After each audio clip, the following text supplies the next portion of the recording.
The desert was silent except for the crying of the wind. The sun was hot and cruel, beating down on the endless yellow sand. In the middle of that sand lay a pit, a shallow grave dug by angry hands. Inside it, only her head was visible. Her dark hair stuck to her sweaty face. Her lips were dry and cracked. Her eyes stared at the sky as if waiting for death to come. They had buried her alive. She was not guilty of murder. She had not betrayed anyone. She had only failed to give children. In her village, a woman without children was called Barren. Cursed and useless, her family had turned away. Her friends had whispered behind her back. Then, finally, the elders had judged her unworthy of life. The punishment was simple: bury her up to her neck in sand. Leave her for the sun, the wind, and the vultures. She could still hear their cruel voices in her mind. Let the cursed one die. Let the desert eat her bones. She cannot give life, so she does not deserve life. Their laughter echoed, even though they had left hours ago. Her body ached. The sand pressed on her chest and legs, heavy like a mountain. She could not move. She could not fight. She could only wait. The heat burned her skin. Her tongue felt like stone. She prayed for rain, but the sky was clear and merciless. Her mind wandered between life and death. She thought of running once long ago when she was free. She thought of laughter she once shared with a friend. But all those memories were fading like shadows at sunset. Her eyes closed. She whispered a final word. Please. It was not a prayer to any god. It was not to her people. It was just a cry, a small voice begging the universe not to forget her. And then, she heard it. Footsteps. At first, she thought it was only her imagination. The wind often sounded like movement. But no, the crunch of boots against dry sand grew louder. Someone was coming closer. Her eyes opened wide, filled with both hope and fear. A tall figure appeared on the edge of the dune. His shadow stretched long across the ground. He was a human man. His hair was dark and rough, his face lined with age and grief. He wore old clothes, dusty from travel, and carried a shovel on his back. His eyes scanned the desert, hard and tired, until they fell on her. For a moment, he did not move. He looked at her as if unsure whether she was real or just a mirage. Her cracked lips trembled. Help, please. The man frowned. He walked closer, boots crunching, and knelt beside the pit. His shadow covered her from the burning sun. His hand reached out, brushing away some sand from her cheek. She could see scars across his knuckles, marks of hard labor and past battles. His voice was low, steady, carrying both strength and sadness. Who did this to you? He asked. Her eyes filled with tears. She tried to speak, but only dry sounds came out. He shook his head. Save your strength. Don't waste your breath. He took the shovel from his back and pushed it into the sand. The sound of metal biting earth was sharp and strong. With each strike, sand flew out. He dug with quick, desperate movements, his muscles tense, sweat dripping down his brow. She watched, barely believing what she saw. A stranger, a human, was digging her free. No one from her village would have done it. No one would risk angering the elders, but this man. He did not care about curses or laws. Minutes passed. Sand fell away. Her chest was free, then her arms. At last she could move her fingers. She gasped for air as if breathing for the first time. Almost there, he said, his voice rough but kind. Finally, with one last pull, he freed her legs from the heavy prison. She collapsed against him, too weak to stand. His arms caught her. They were strong, calloused, but surprisingly gentle. He lifted her as if she weighed nothing. Her voice shook. Why did you save me? He looked down at her, his eyes dark with a sorrow she could not understand. For a moment, he did not answer. Then he whispered, almost to himself, no one should die like that. Not while I can still hold a shovel. The desert wind howled around them, carrying away the silence. She clung weakly to his shirt, her heart racing. Somewhere behind them, vultures circled in the sky, disappointed that their meal had been stolen. But she knew this was not the end. Her village would not forgive. The curse of being barren would not vanish so easily. Yet, for the first time since her burial, she felt something burning inside her, something she thought she had lost forever. Hope. And beside her stood the human with the shovel. A man she did not know, but a man who had chosen to fight the desert itself to give her back her life. The sun dipped lower, shadows stretching long. The pit of shame was empty now. But a new story was beginning, written in sweat, sand, and the beating hearts of two broken souls who had just crossed paths. The desert night fell cold and sharp.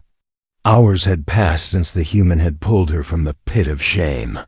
The sand that once burned her skin now chilled her bones.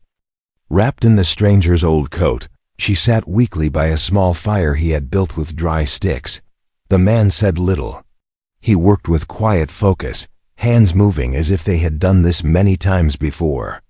He cut strips of cloth from his own shirt, soaked them in water from his canteen, and pressed them against the cuts on her arms. His fingers were rough, scarred from labor, yet his touch was careful, steady, almost tender. She watched him in silence. She had seen men's hands before, hands that threw stones at her, hands that shoved her into the pit, hands that pointed in judgment. Those hands had been cruel. His were different. Strong, but not cruel. Heavy, but not violent. At last she found her voice. "Why do you help me?" The man didn't answer right away. His dark eyes studied the wound on her wrist. He tied the cloth firmly, making sure the bleeding stopped. Then he sat back, his broad shoulders sagging under the weight of a silence heavier than the desert itself. Finally, he spoke. "Because you were alive," she frowned. "Alive, that is all?" He poked the fire with a stick, sparks rising into the night. "The desert buries many things, bones, dreams, even men. I've seen it swallow too much. If I can pull one soul out of it, then I will. That's enough." His words struck her heart like a blow. No one had ever spoken of her life as if it mattered. No one had looked at her and seen more than a curse. Her throat tightened. "You don't even know me. You don't know what I am." He turned his gaze toward her, his eyes shadowed with something she could not name. "I don't need to know what they call you. I only need to know you're human. That's enough for me." Her chest ached. She lowered her eyes, tears threatening to fall. But tears were dangerous in the desert. They wasted water, and water was life. She forced herself to swallow them back. The firelight flickered across his face. She studied him carefully. The deep lines around his mouth, the heavy stubble on his jaw, the tiredness in his eyes. He looked like a man who had lost something long ago, yet still carried the weight of it. "You are alone," she said softly, her voice almost a question. He didn't deny it. He only gave a small nod. "I had a family once. A wife, a daughter. They're gone now. The desert took them too." The words cut the silence like a blade. She dared not ask how. The pain in his voice was enough to tell her the story. For a while, they sat together in quiet.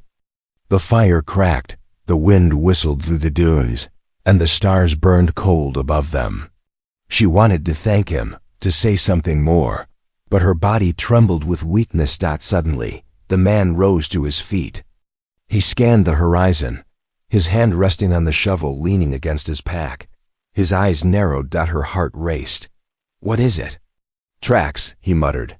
"Too many. They've been following." Fear gripped her chest. "My village." He nodded grimly. "They'll come looking. They won't let you go free." She shook her head, panic filling her. "You don't understand. If they find me with you, they'll kill us both. You should leave me here." The man turned sharply, his eyes blazing with something fierce. "I pulled you from the ground once. I won't let them put you back, not while I still have hands to fight with." Her lips parted, stunned by the fire in his words. For the first time, someone claimed her life as worth protecting. He returned to the fire, picked up the canteen, and placed it in her hands. His touch lingered for a moment, warm despite the cold desert air. Drink. Save your strength. We leave at dawn. Her hands shook as she lifted the water to her lips.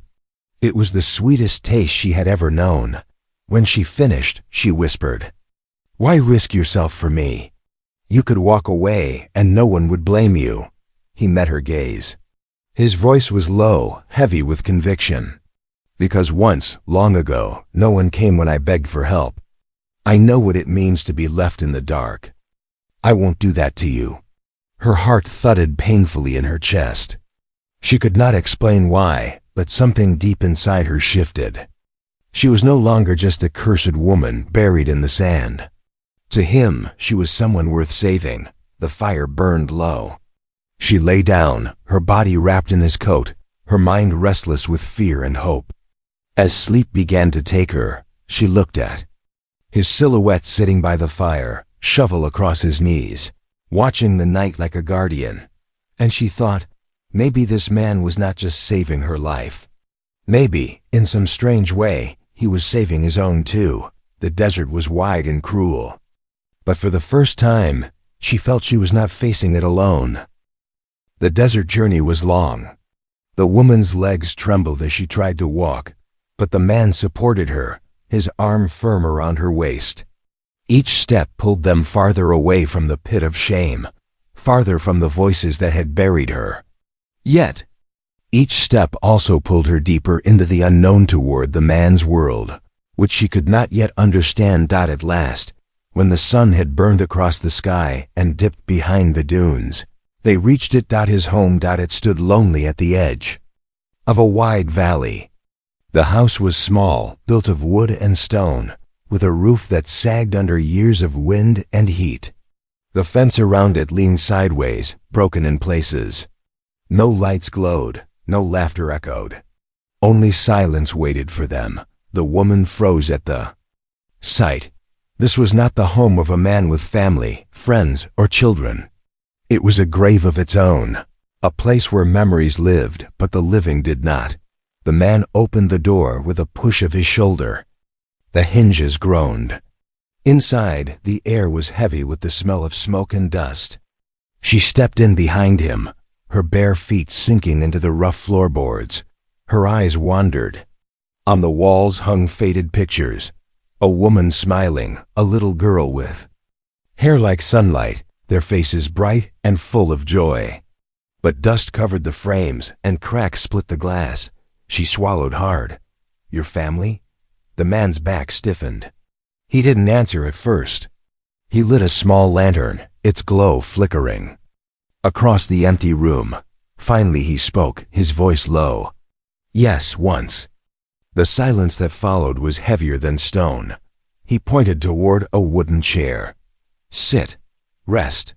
She obeyed, though her heart beat fast. The chair creaked under her light weight. He moved about the room, taking a kettle, filling it with water, setting it above the fire.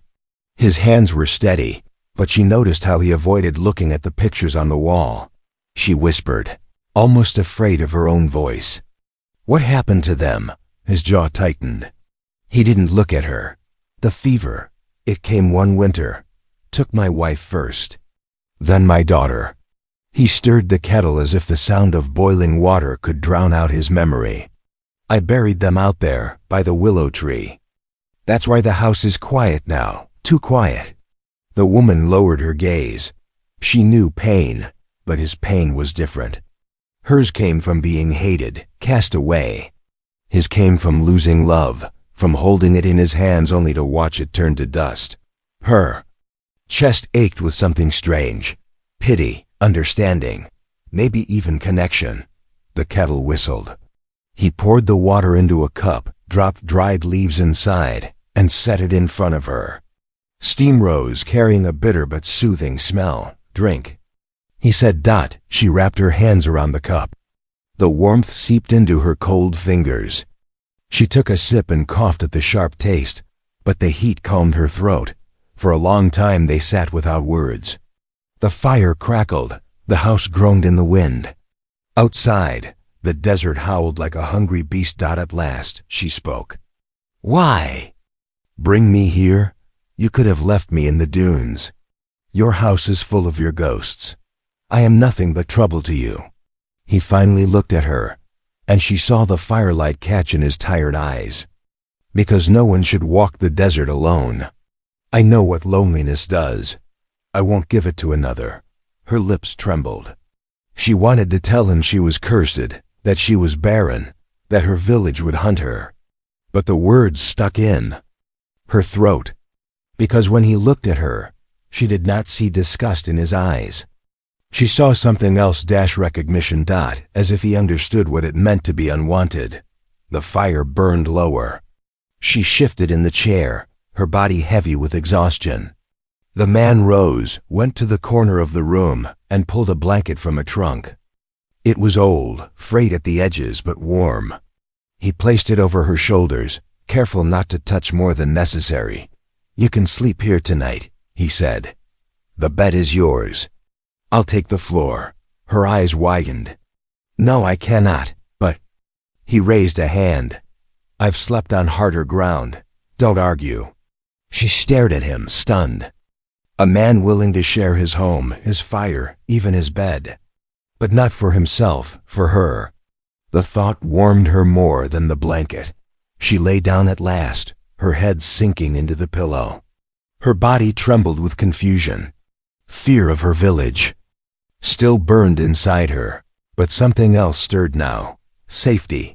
A feeling she had forgotten long ago. Through half-closed eyes, she watched him sit in the chair by the fire, shovel leaning against the wall within his reach. His face was half hidden in shadow, but she saw the way he stared at the pictures on the wall. His lips moved, though no sound came. Maybe he was speaking to the ghosts of his wife and daughter. Maybe he was asking their forgiveness for bringing another into their home. Sleep tugged at her.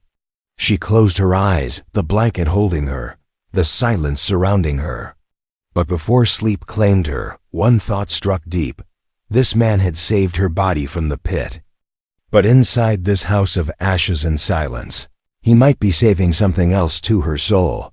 The days passed slowly inside the man's lonely house. The woman regained her strength little by little.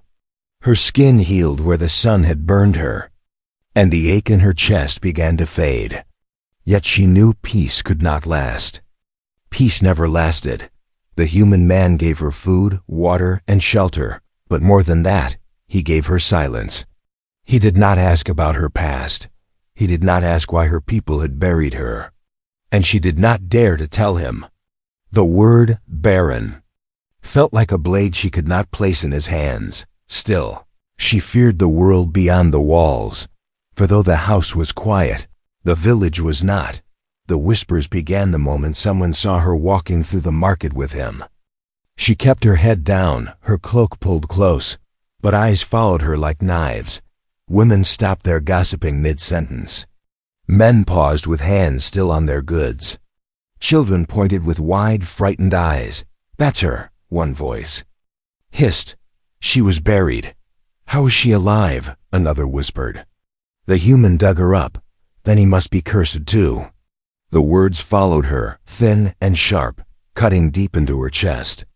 She hurried to keep up with the man, her heart racing. He walked with steady steps, shoulders broad, his eyes fixed ahead. He did not react to the whispers. His silence was like a shield, but shields only worked until they were broken. At a stall of dried fruit, the seller pulled back his hand when the woman reached for an apple. "Not for you," he spat. His eyes flicked to the man. "You should not bring her here. She brings death." The man's jaw tightened. He placed a coin on the counter, picked up the apple anyway, and dropped it in the woman's hands. "Keep your curses," he said coldly. "She eats." The stall owner's face turned red, but he said nothing more.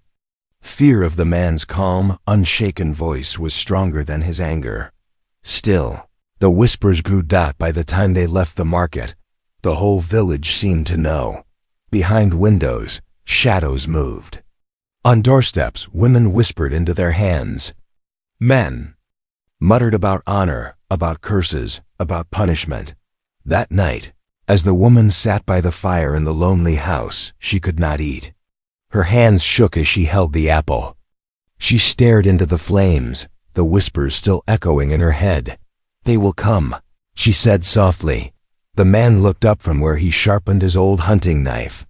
"Who?" "My people," she whispered. "They buried me once. They will not forgive me for escaping. They will not forgive you for saving me." He studied her for a moment, his face calm but unreadable. Then he returned to his work, dragging the blade against the stone. "Let them come," her heart clenched. "You don't understand. They are many. They will burn your home. They will kill us both." His hand stilled. He lifted his eyes, and in the firelight they gleamed with iron. "I buried my family once. I will not bury you. Not while I still have hands to fight." Her lips parted. The same words he had spoken. In the desert, hands to fight. They struck her again, deeper this time. The house groaned as the wind howled outside.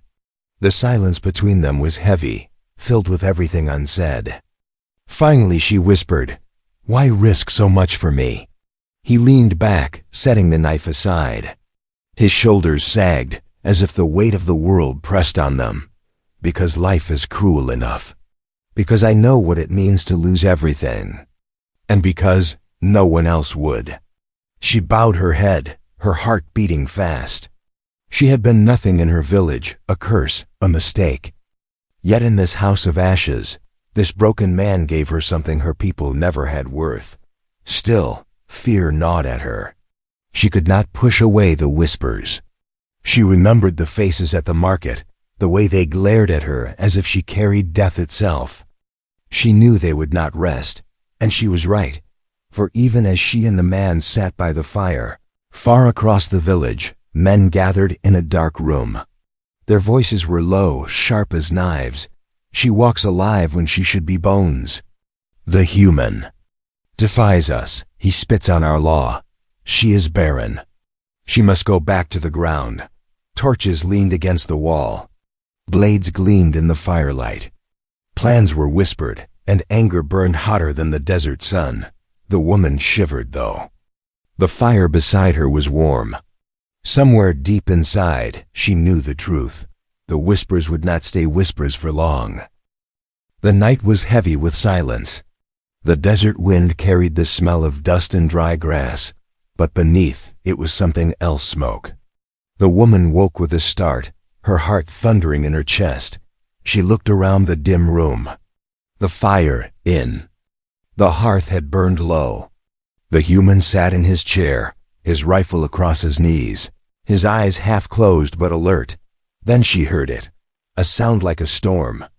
But it was not thunder. Voices, many voices moving together, growing louder with every second. The sharp crack of footsteps, the hiss of torches swaying in the wind. Shadows flickered against the window, her breath caught in her throat. "They've come." The man rose slowly, his face set like stone. He moved to the window and pulled the curtain aside just enough to see. Flames lit the night. Dozens of men surrounded the house, their torches blazing, their eyes glowing with hate. The woman trembled. Her body remembered the pit, the cruel laughter, the suffocating sand. She pressed her hands against her mouth to stop the scream rising inside her. The voices outside shouted, "Send her out. She belongs to the earth. She is barren. She is cursed." The man opened the door. The night wind rushed in, carrying smoke and firelight. He stepped outside, rifle in hand, his tall figure framed by the burning torches. His voice was steady, loud enough to cut through the chaos. "You'll burn my house before you take her." The crowd roared back, spitting curses. A torch was thrown, landing against the wooden fence. Flames crawled across the dry wood, snapping and hissing. The house groaned as the fire spread. The woman clutched the doorway, her heart pounding so hard. She thought it might break her ribs. She wanted to run, to hide, but her legs would not move. Her eyes fixed on the man standing alone against the crowd, his rifle steady, his voice like iron. "She is under my roof," he shouted, "and no one touches her while I draw breath." But the crowd surged forward, their anger hotter than the flames. The first man swung an axe against the fence. The wood splintered. Another hurled a torch at the roof, and sparks rained down. Smoke stung her eyes. She coughed, choking, her lungs burning. The man lifted his rifle.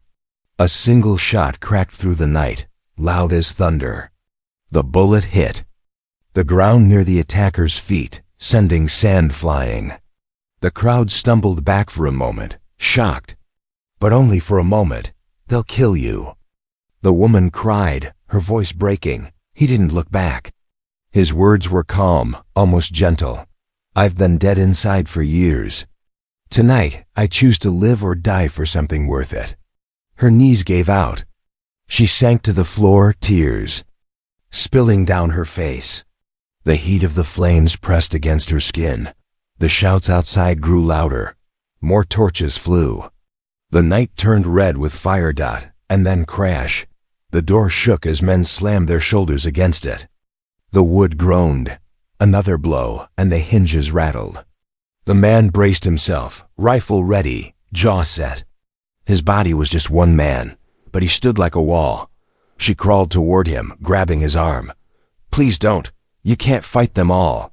He looked down at her. In his eyes she saw no fear, only sorrow.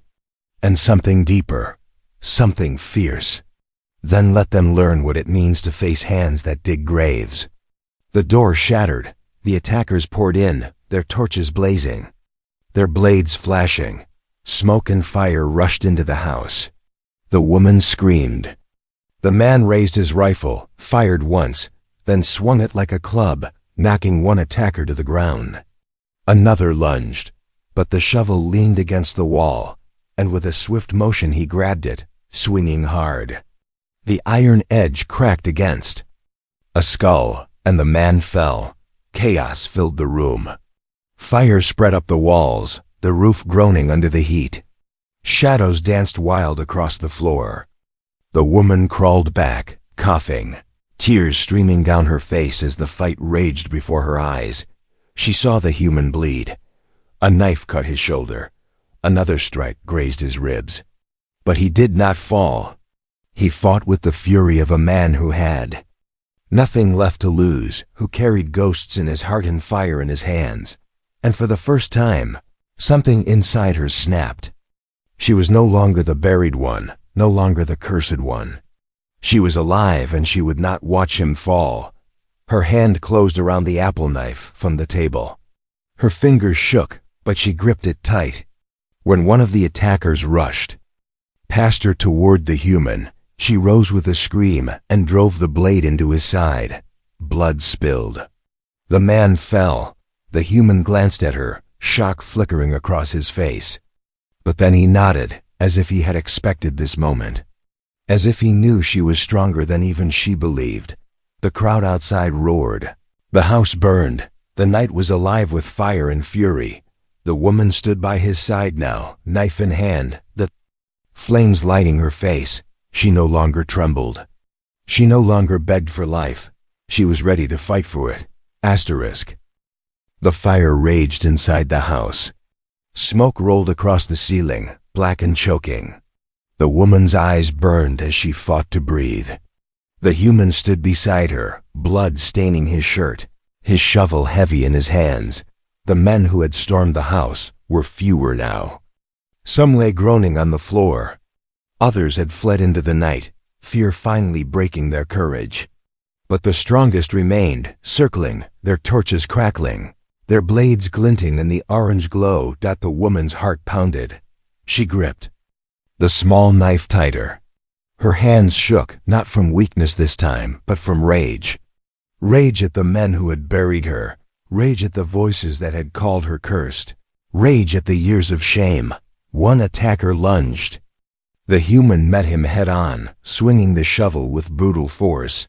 The man crumpled to the floor. Another rushed forward and slashed across the human's arm. He grunted, dropping to one knee, pain twisting his face. "No!" the woman cried. She stumbled toward him, grabbing his shoulders. His blood was hot against her hands. "Stay back," he rasped, forcing himself to stand.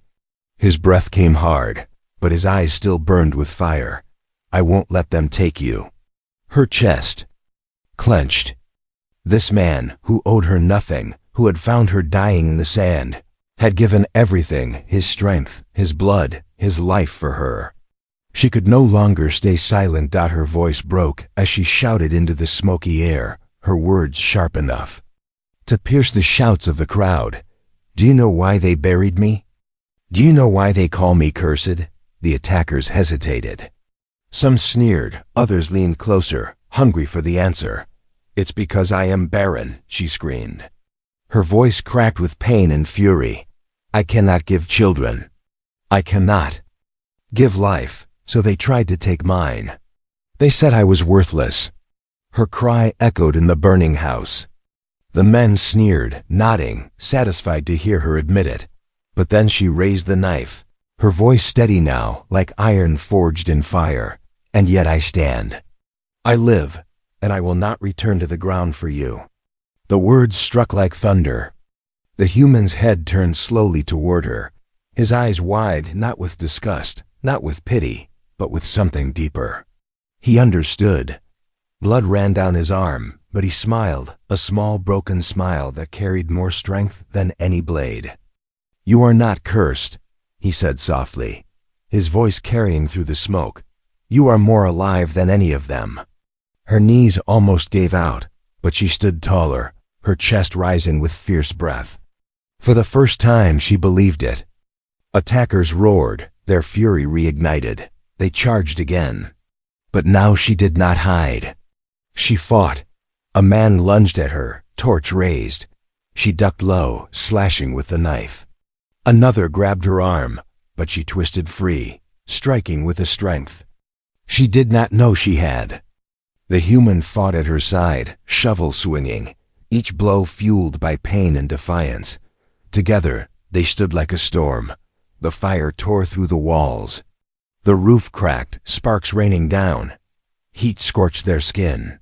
The woman's lungs screamed for air, but she did not stop. Finally, the leader of the attackers staggered back, blood on his face, fear in his eyes. "She is cursed," he spat, "and you will both die in fire." But he did not strike again. The flames were too strong. The roof gave a loud, splintering groan. One by one, the attackers stumbled out into the night, leaving the house to burn. Silence fell, broken only by the roar of the fire. The woman dropped to her knees, coughing hard. The human knelt beside her, his face pale, his shoulder bleeding. Heavily, his hands, rough and scarred, reached out to steady her. She caught them, gripping tight. Her voice trembled. "You knew, and still you fought for me." He held her gaze, smoke swirling between them. "Because the truth doesn't make you less. It makes you stronger. They wanted to bury you for what you could not give. But I see what you can give." Her lips parted. What is that?" His answer was simple, raw. "Hope." Her chest broke with a sob, not of weakness, but of release. She pressed her forehead to his, tears cutting through the soot on her face. For the first time since she had been thrown into the pit, she no longer felt like a curse. She felt alive. The roof cracked again. The man's arm went around her waist. With the last of his strength, he pulled her to her feet. "We have to go," he whispered. Together, coughing, stumbling, lean on each other, they forced their way out through the back door. The night air hit them like ice, cool and sharp. Behind them, the house of ashes collapsed in flames. The woman turned, tears in her eyes, watching the only home he had left burn to the ground. She wanted to apologize, to say it was her fault. But his face was calm, lit by the fire's glow. "It was never the walls that kept me alive," he said quietly. His eyes shifted to her. "It was what stood beside me." And in that moment, she knew the truth too. They had not just survived the fire. They had been remade in it. Asterisk, the night of fire was over. Ashes drifted on the morning wind like black snow. The lonely house was gone, nothing left but charred beams and smoking ruins. The desert stretched around them, endless and cruel, but in that wide emptiness stood two figures, scarred, bruised, but alive. The woman's body ached. Her skin was burned in places, her throat raw from smoke. Yet when she opened her eyes to the pale light of dawn, she felt something she had never known before. Freedom. Beside her, the human sat on the scorched earth, his wounded arm wrapped in cloth. His face was lined with exhaustion, yet his gaze was steady as he looked at the ruins of his home. She watched him in silence, afraid to break the fragile peace. He had lost everything again, first his family, now his house. Yet there was no despair in his eyes, only a strange calm, as if the fire had burned away not just the wood and stone, but the grief that had chained him. At last, she spoke. "I destroyed your home." He turned to her, his expression unreadable. Then he shook his head slowly. "No, my home burned long before tonight. This place was only ashes waiting for the flame." His hand reached out, rough and scarred, and touched her arm gently. "You gave me something the fire could not take." Her chest tightened. "What is that?" His answer was soft, but it struck deeper than any blade. "A reason to keep living." Her breath caught. No one had ever said such words to her. To her village, she had been nothing, a curse, a waste. But to him, she was hope, a reason. Tears blurred her vision, but this time she did not hide them. They fell freely, mixing with the soot on her face. "You saved me," she whispered. "From the pit, from the fire, from myself." "And you saved me," he replied, his voice low but firm. "You stood when I would have fallen. You fought when I thought no one would fight beside me." The silence that followed was not heavy, not filled with shame or sorrow. It was gentle, like the first breath of morning after a storm. The sun rose higher, painting the desert gold. For the first time in years, the man did not feel alone under that sky. And for the first time in her life, the woman did not feel cursed. Beneath it, she stood slowly, her legs trembling but strong. She looked out at the horizon, endless dunes stretching toward distant lands. "Where will we go?" she asked softly. He rose beside her, wincing at the pain in his wounds, but standing tall. He followed her gaze across the desert. "Anywhere. The world will let us live, and if it won't, then we'll make our own place." Her lips curved into the smallest of smiles. "Together?" He met her eyes. "Together." For a long moment, they stood in silence, two broken souls reborn. In fire. The wind tugged at their clothes, carrying away the last ashes of the night. Behind them, the ruins of the house smoldered. Ahead of them, the desert waited, wide and merciless. But neither felt fear, because the desert had tried to bury her, and it had tried to break him. And yet both of them stood, scarred but unbroken, side by side. She stepped closer, her hand slipping into his fingers closed around hers, rough and steady.